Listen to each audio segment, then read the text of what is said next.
Assalamualaikum warahmatullahi wabarakatuh. Alhamdulillahilladzi anzalal qur'ana fi syahri Ramadan. Wassalatu wassalamu ala asrofil anbiya'i wal mursalin wa ala alihi wa sahbihi ajma'in, amma ba'du. Pertama, mari kita panjatkan puji syukur dari Allah Subhanahu wa taala. Pada saat ini kita diberikan kekuatan kesehatan oleh Allah sehingga bisa melaksanakan puasa bulan suci Ramadan. Kedua kalinya salat serta salam tetap terlimpahkan kepada junjungan Nabi kita Muhammad Sallallahu Alaihi Wasallam, Nabi yang kita nantikan syafaatnya di yaumil qiyamah. Amin amin ya rabbal alamin. Muslimin muslimat rahimakumullah, bulan suci Ramadan identik dengan Al-Quran, karena Al-Quran diturunkan pada bulan ini, yakni bulan suci Ramadan.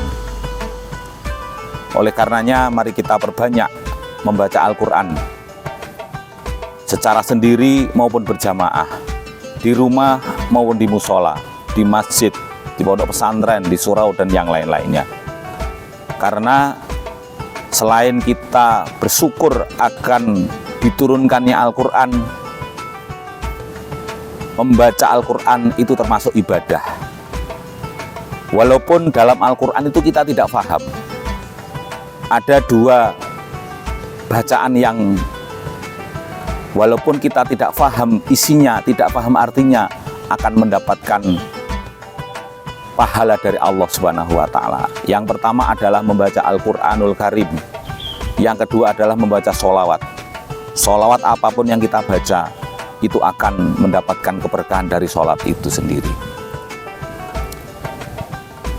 Ada sebuah hadis dari Abu Musa al-Asy'ari yang mengatakan bahwasannya masalul mu'minina yaqra'ul Qur'an kama salil udrujah rihuha thayyibun wa ta'muha thayyibun wa masalul mu'minina alladziina la yaqra'ul Qur'an kama salil tamroti rihuha la rihalaha wa ta'muha thayyibun. Perumpamaan orang mukmin yang membaca Al-Quran yakni bagaikan jeruk, baunya wangi, rasanya manis. Kemudian perumpamaan bagi orang mukmin yang tidak pernah membaca Al-Quran itu bagaikan kurma, baunya tidak ada tapi rasanya manis. Jadi kalau kita ingin menjadi seorang mukmin yang baik dari luar dan baik dari dalam, mari kita membaca Al-Quran. Kita lanjutkan, hadis berikutnya adalah masalul munafikin alladzina yaqra'ul Qur'an kama salir roihanah rihuha thayyibun wa ta'muha murrun wa masalul munafikin alladzina la yaqra'ul Qur'an kama salir khandolah la rihalaha wa ta'muha murrun. Orang-orang munafik yang membaca Al-Quran itu bagaikan bunga yang mana wanginya semerbak tapi rasanya pahit. Orang-orang munafik yang tidak pernah membaca Al-Quran itu bagaikan pare, tidak ada baunya tapi rasanya pahit. Ada 4 kriteria bagi orang yang membaca Al-Quran. Yang pertama, orang yang sering membaca Al-Quran itu bagaikan jeruk, luar baunya wangi, rasanya manis. Yang kedua adalah bagaikan kurma, tidak ada baunya tapi rasanya manis. Yang ketiga adalah bunga, baunya semerbak tapi rasanya pahit. Yang keempat adalah bagaikan pare, tidak ada baunya tapi rasanya juga sangat pahit sekali. Jadi mari kita memilih di antara 4 kriteria tersebut. Apakah kita mau menjadi jeruk, apakah kita mau menjadi kurma, kita menjadi bunga, atau menjadi pare.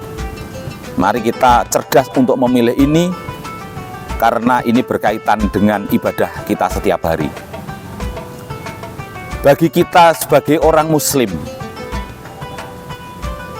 baik kita belajar maupun mengajarkan Al-Quran, itu adalah utama. Sebagaimana hadis Kanjeng Nabi, khairukum man ta'allamal Qur'an wa 'allama. Sebaik-baiknya kamu adalah orang yang belajar Al-Quran maupun mengajarkan Al-Quran. Kalau kita tidak bisa belajar Al-Quran, kalau kita tidak bisa membaca Al-Quran, maka kita belajar. Kalau kita sudah bisa membaca Al-Quran, mari kita mengajarkan kepada orang lain. Karena di sini definisinya adalah sebaik-baiknya umat Nabi Muhammad SAW. Semoga bulan Ramadan ini kita yang tidak bisa membaca Al-Quran bisa belajar, kita yang sudah bisa belajar Al-Quran mengajarkan kepada orang lain, karena kita akan mendapatkan predikat sebagai orang yang paling baik di antara orang-orang muslimin. Billahi taufiq wal hidayah wa ridha wal inayah. Assalamualaikum warahmatullahi wabarakatuh.